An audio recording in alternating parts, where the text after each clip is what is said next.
We're going to continue our Decision 2012 Meet the Candidates series with John Huntsman now, a man who is no stranger to the White House, having served 4 presidents over the course of his career. In 2004, he was elected as Republican governor of Utah, reelected there in 2008. Shortly after that, he accepted a post as the U.S. ambassador to China under President Obama, and he's making his very first appearance Mr. President, right thank you for on Meet the Press. Governor Huntsman, welcome. David, it's good to be with you. Good to have you here. I have to ask you about Herman Cain. He's your competitor. He's on top of the polls right now. He's a front runner in this race. I talked to a Republican this week who said after the events, is he disqualified, unqualified, or will the conservative base just love him more? That's totally up to Herman Cain, a person I've come to know as a decent man and a good candidate. And now it's been said over and over again, it's up to Herman Cain to get the information out and get it out in total. But that's important because we've got some real issues to discuss in this campaign, and this is taking all the bandwidth out of the discussion. So we're not able to talk about jobs, we're not able to talk about our position in the world, and that hurts. That hurts the American people. But you think he can't say end of discussion until he gets more information out? All the information comes out. It's got to come out in total. Legitimate questions have been raised, and that information has to come forward. What is your bigger concern as a rival? The sexual harassment controversy or a lack of foreign policy experience that he's showing?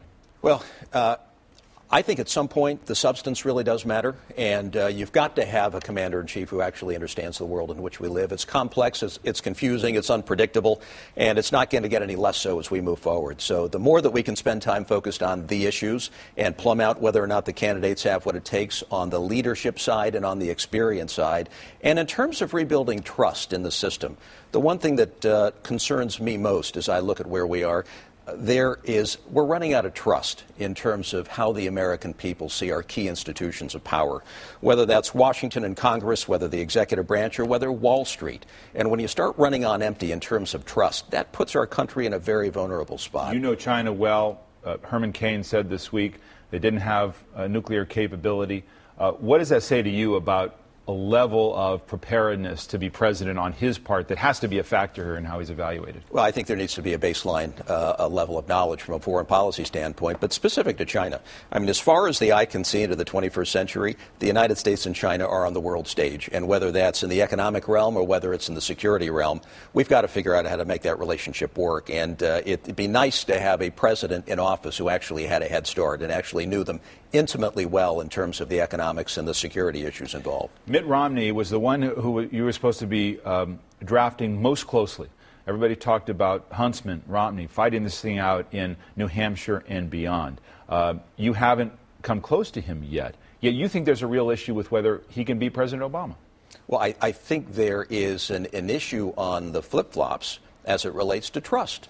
I don't know that he can go on to beat President Obama, given his record. I mean, when there is a question about whether you're running for the White House or running for the Waffle House, you've got a real problem with the American people. And his big flip-flop to you is what? Well, I think there's a range of them, but when you have something as central as life that you flip-flop on, when you have a Second Amendment, when you have health care, you have a range of issues that, on taxes, for example, that he's been on both sides of. And I think that what the American people want today more than anything else is a level of consistency. They want trust. They want a level of trust in their elected officials. Do you think that's a reason why he's capping out at where he is among conservatives at 25% or thereabouts? I think that could very well be the issue with not being able to break beyond a certain level. So if you have 100% name recognition in a place like New Hampshire, everyone kind of has done the analysis and made their evaluation. You know, there may be something there that that doesn't allow you to get beyond a certain ceiling. I want to ask you about faith and the Mormon faith. You're a Mormon, so is Romney. This was a poll that Quinnipiac took in May that indicated, if you look at the numbers, more than a third think that they're uncomfortable with someone of the Mormon faith being a presidential candidate. Do you think there will be a Mormon president, and when? Oh, of course there will be. I think this election cycle, we could very well prove that point. But I think it's a nonsense issue. I completely think it's a nonsense issue. There is no bandwidth left in our political discussion to focus any of our effort or time on religion when we've got jobs, when we've got an economy that's broken, when this country has hit the wall. I don't think people are spending a whole lot of time evaluating one's religion. They may have in years past, but I think we're beyond that point this election cycle. You've talked about other candidates in the race. We've talked about Kaine. We've talked about Romney.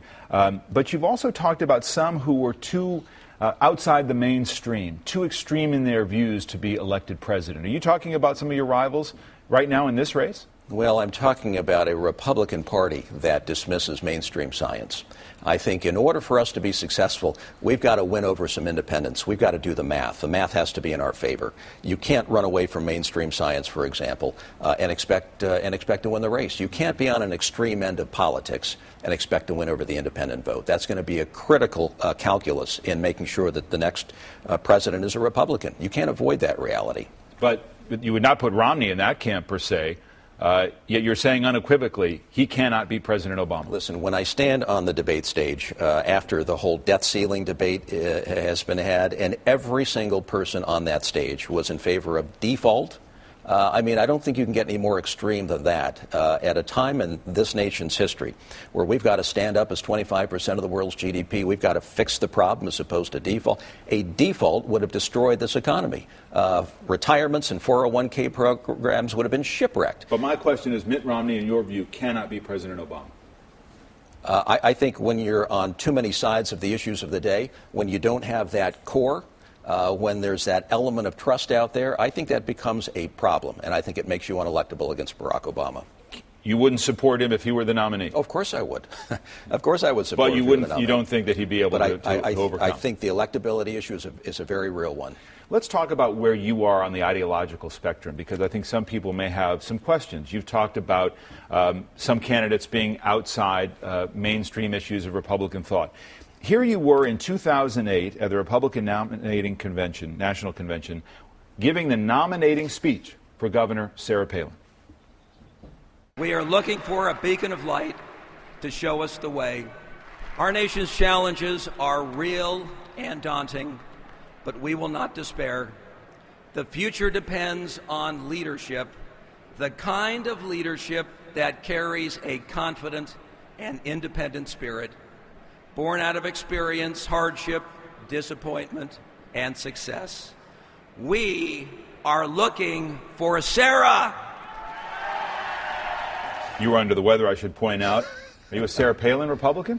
Well, listen, I was asked to introduce her and nominate her because I think I was about the only person who actually knew her after John McCain had picked her as a running mate. I was chair of the Western Governors Association. I had worked to a limited extent with Sarah Palin, so when you're looking for somebody who can actually go up and nominate her, I was asked to do it, and I did as told. So you mean you pumped up the case there? You didn't really believe that the country was waiting for Sarah Palin? I wanted to help my good friend John McCain. I wanted to help his ticket. I wanted to move the Republicans toward victory, and I stepped up and I did what I thought was right. You think she was capable of being vice president of the United States? I think absolutely she was capable of being vice president. She was elected as governor.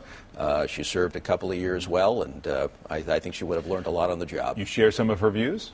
Well, I haven't put that to the test. I don't know what her views are in foreign policy. I don't know what her views are in terms of tax policy and economic policy.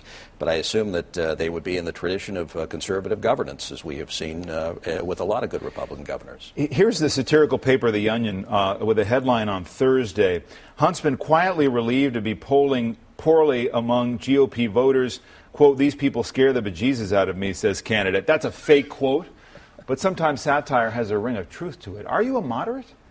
You know, I don't think people should confuse a moderate attitude with a moderate record.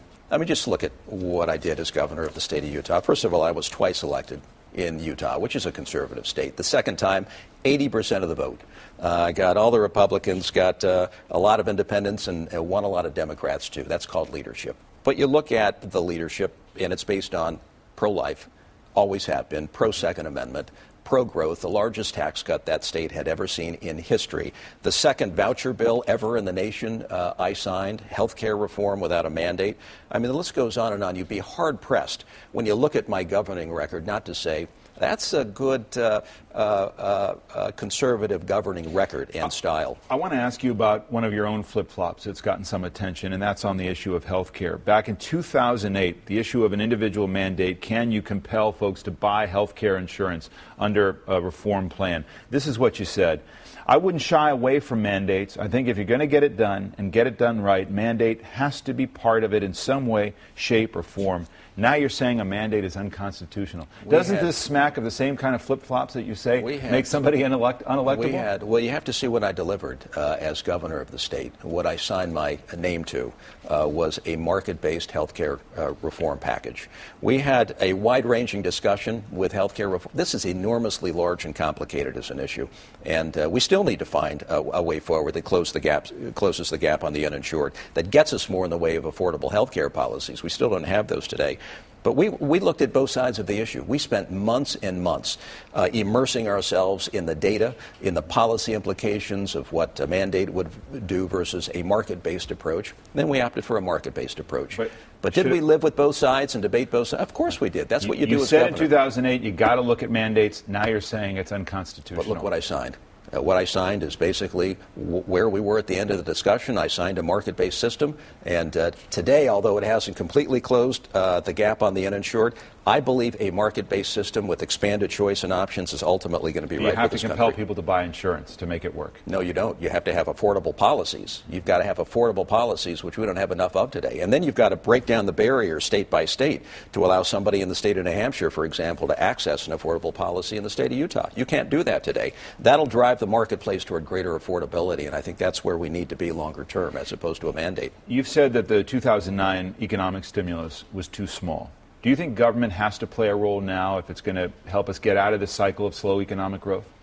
We're not going to bail out banks anymore in this country. The quantitative easing programs have been proven not to work. We've blown through trillions and trillions of dollars with nothing to show on the balance sheet but additional debt. No uplift in the well-being of our people. No improvements in joblessness. I say, the stimulus that I thought was going to work and that we talked about initially was that directed toward more in the way of business tax cuts. That's the way it was talked about initially, at least a significant part of it, and I think that would have been a good step. But beyond that, we've wasted a whole lot of money in this country. The will of the people is such that we won't do that again. If you were the deciding vote, you would have voted against TARP. I would have voted against TARP. I would have voted for... If you were the deciding vote, you would have voted against it with the Treasury Secretary and heads of major banks saying, we could be risking the entire economy. We don't know for sure. You can't go back and relive those days. You can say that we've learned a lot of lessons from those days. But you can, Governor. This is important, and I've asked other candidates this. It's easy now to look back and say, I wouldn't have supported that. If you were the deciding vote under those circumstances, when you have major figures saying we could risk the entire U.S. economy if we don't bail out the banks, you would have said, wrong thing to do, I'm going to vote against it. Let me tell you what I did say. I said we need more of a Chapter 11 reorganization step first. That's what I said about the auto bailout and beyond. We don't have a Chapter 11 reorganization provision. We should have had something like that. I mean, I went on the record saying that about TARP at the time, and that's the way I feel today. Quick one on social policy, the personhood amendment that we talked about in Mississippi. For anti-abortion forces, kind of the next chapter, saying that life begins at fertilization. Do you agree with that? I think it goes too far. I'm pro-life and always have been. I have 2 little adopted girls to prove the point, but I think life begins at conception. And, I have certain caveats or exclusions in the case of rape, incest, and life of the mother, but I've always been pro-life and proud of my record. Let's talk about New Hampshire. You're betting the house on New Hampshire, doing well there. First look at your standing in the national polls. With everybody, you've got Romney and Kaine at front. You are down at 1% in the polls if we look at the national numbers. Here are some of the trending polls in New Hampshire. Just over the past month, you're still well below 10%. You're not catching on. What has to happen in New Hampshire for you to stay in the race, and what has to happen, or if whatever happens, that gets you out of the race? We're going on number 100 in terms of events in New Hampshire in the next week or two. Our town hall meetings are packed. We're connecting with people there. I have every confidence that the work we're doing on the ground, coupled with some advertisements on the air, we're going to be up, and we're going to be up considerably over the next 2 months. Will you put your own money in the race if you have to? Yes, we already put a little bit in, but as with arms control, policy. You don't want to unilaterally disarm. We've gotten the race off to a start, at least by putting some of our own in. But what is noteworthy is as we go up in the polls in New Hampshire, we've come from 0, and now we're at 10 or 11 in a recent poll. The fundraising has come up about 250%. So it follows a marketplace, and as we do better in New Hampshire, we do better fundraising. If you don't win New Hampshire, can you stay in this race? Well, New Hampshire is it. I mean, we're putting everything into New Hampshire, and we're doing it right. New Hampshire is the window through which the people of that state, and indeed the people of this country, get to see, meet, and analyze the candidates. There's no artificiality. It's all the real thing. And they want leadership, and they want real ideas. So surrogates in a campaign matter a great deal to any campaigner.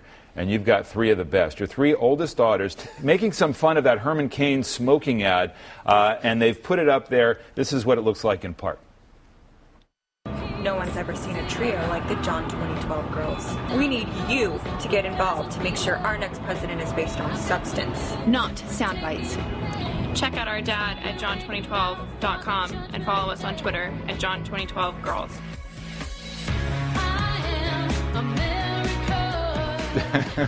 I don't think I've seen anything like that. What can your daughters do for you that you can't do for yourself? Well, so you give a major speech on foreign policy, David, changing America's role in the world, and you get three hits on YouTube. My daughters go up with some silly ad and they get 500,000 or whatever it is today. It goes viral. So this is the world of politics we live in today. You get your message out in different ways. All right. Governor Huntsman, thank you very much. Pleasure to be with you. Good luck on the trail.